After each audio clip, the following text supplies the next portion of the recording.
Okay, so I was the first video of Kunal Kushwaha. तो इसमें जो क्वेश्चन का जवाब हम ढूंढ रहे थे कि जावा एक प्लेटफॉर्म डिपेंडेंट है, प्लेटफॉर्म इंडिपेंडेंट है, तो आंसर है उसका कि प्लेटफॉर्म इंडिपेंडेंट है।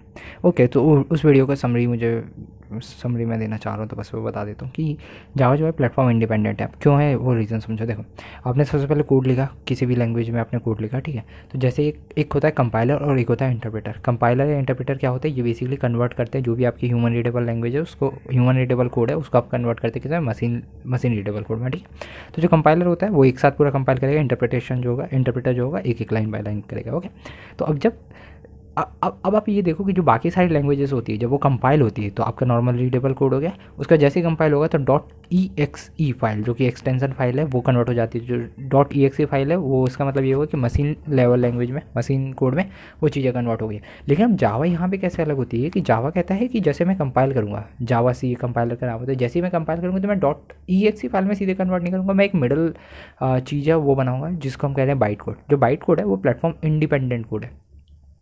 तो अब क्या हुआ, जैसे ही आपने कंपाइल किया वो डॉट क्लास फाइल जो जो आपकी डॉट बाइट कोड है वो बेसिकली बनाओ, ठीक है, उसको डॉट क्लास फाइल कहते हैं, वो आपका बना। और वो जो कोड है अब वो आप कहीं पे भी किसी भी चीज़ों, किसी भी मशीन में आप रन कर सकते हो। और उस रन करने के लिए आपको चाहिए JVM, जावा वर्चुअल मशीन चाहिए। जो जावा वर्चुअल मशीन है प्लेटफॉर्म डिपेंडेंट है, और जो जावा खुद है वो प्लेटफॉर्म इंडिपेंडेंट है।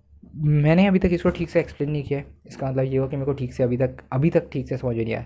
मैं 5 दिन या 2 दिन बाद इसको सोच के और अच्छे से इसको वीडियो अपलोड करूँगा। ओके।